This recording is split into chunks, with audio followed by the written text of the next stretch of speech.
Hi guys, I'll give you five situations. Okay, see if you fall into any of one of these categories. Okay, so you're working with your colleague and you're explaining something to him or her, but he or she is not able to understand you. Okay, you're trying to convey some feelings to your spouse. It can be your husband or wife, but he or she is not able to understand you.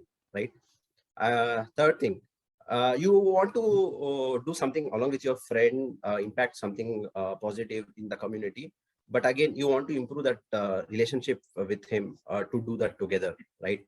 Fourth one, you want to tell your boss how much value you are adding to the work, how much value you are adding to the company, so that yeah, it will positively impact in your appraisal or your raise or promotion. But you're not able to do so, right? Fifth thing, if you are leading a team, okay, maybe you are having more than 5 6 years of experience and your team is not able to, I mean, there is a gap, okay, between you and your team, right? So if you fall in any of these five situations, then my today's talk will definitely help you. Okay, stay tuned. This is Karthik, guys. I work in the software industry, and by passion, I'm a hash relationship growth coach. Okay, so I'm going to talk about from this book called "Everyone Communicates, Few Connect" from John Maxwell. Okay, so I'm going to tell two stories. Okay, to narrate how connecting and communicating is more important in life. Okay, so one is my own personal story. The story goes back to when I was in middle school or high school days. Okay, so there were 3 4 people who were ahead of me in ranking. Okay, so like we all used to do, I mean, the studies, the work we used to put in writing exams, studying was more or less the same. But these 3 4 people, right? Okay, they were always coming like first rank, second rank, third rank. I was in fourth or fifth. Okay, so this was a trouble for me because uh, I think I have to say one more also. And these students also had good influence. I mean, over the teachers. Okay, I still remember in one of my grades. I don't remember which year. My school used to get over at 3:30.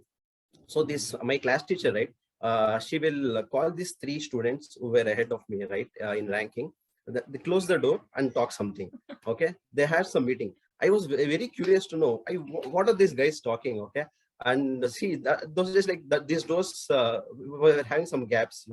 I was like peeping into these gaps and seeing what they were talking. Okay, I wanted to. I mean, I wanted those teachers to like me also, and I wanted to be in one of those lists. Okay, this work was there from middle school till my 10th. Okay, so always it was like same thing which was happening. So this was one thing which I mean, at the end, like 10th, the final exam, right, it goes to somebody else. The paper they correct, somebody else will correct who we don't know. So I became first, and when I went to see the result, some teachers were like, who is Karthik, who is Karthik? I was like, it was some say it's happy also, it's sad also, because so many teachers don't know me, right? So I wanted them to like me, but that influence was not there. I was like, I'm studying well, I'm writing well, I'm getting good grades, that's all. Okay, but it didn't work actually. The second story is not from me. There was this thief, okay, robber from Mexico. Okay, he used to rob all the banks in Texas, and these policemen were like not able to catch him at all after so many theft, right, these banks, and the government put a special force to catch this guy. And the special force came in, they put a lot of effort, and finally when this guy was escaping in the border towards Texas in Mexico, right, they caught hold of him. And once immediately they caught him, and the pistol was on the head, and the policeman was like, give away all the money right now. Okay, and there was a problem. What was it? This guy can speak Spanish, the policemen cannot speak. I mean, they can speak only English. Okay, they can't understand Spanish. The robber cannot understand English. There was a problem. There comes a boy. Okay, he sees and he tells, okay, I know both English and Spanish. You want me to help you? Okay, I can be a translator. So the policemen were happy, and they told what they want to convey to the robber. And this guy listened, and he told what the policemen were trying to convey to the robber. So this guy, Robert, replied, like, yeah, I have not spent any cent in that money. I've kept all the money. Go towards this town, go towards the north, take the last right in that building. There is a bag. You can get all the money over there, and immediately ask these guys to go get it and leave me. Okay. And now the boy turns back to the policeman and says, this guy is very brave, he doesn't want to give any money, he is ready to die. Okay. So this can be more humorous, but if you compare this two situations which I shared, in my case it was more of getting a rank or getting that influence over teachers in the school. In the second case, it is more of a life and death situation. Okay. So this life and death situation, I mean, it may not need not be applicable for us, but more often it is more the difference between success and failure. Okay. So that it doesn't happen just if you think, okay, talent is there, experience is there, it is not just enough after you when you grow further in your ladder, right? I want to share this example between achievers, what the author shares, right? So I hope you are able to see. So let us quickly see the difference between high achievers, average achievers, and low achievers. Okay. So high achievers care about people as well as profits. Average achievers concentrate on production. Low achievers are preoccupied with their own security. Okay. High achievers, again, they view subordinates optimistically. Average achievers, they focus more on their own status. Low achievers, they show a basic distrust of subordinates.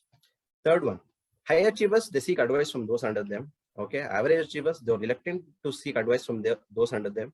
Low achievers don't seek advice at all, right? And the last one is high achievers, they listen well to everyone.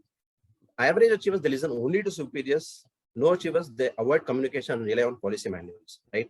So I hope this difference plays a lot of role. It can, if you implement it in your professional life or personal life, it can change, right? It can make wonders. So like if you want to get that influence, connect to people, you have to identify with them, you have to relate with them. That's when you will have that influence with others. Okay. So this communicating effectively and connecting plays a major role. To summarize, if you want to connect with one-on-one, think what value you can add to the person, right? Are you asking questions from him to know more about that person rather than you like, I'm like this, I'm that, I'm not just about I me myself, right? One-on-one. Okay. When you're talking to a group, like I was telling, if you are handling a team of people, right?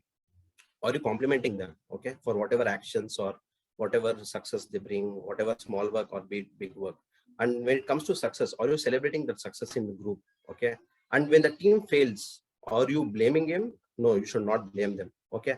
But at the same time, when the team wins, you should not take the credit, right? So these are some nuggets I want you to take and implement it one-on-one or in your team. Okay. It can play a significant role.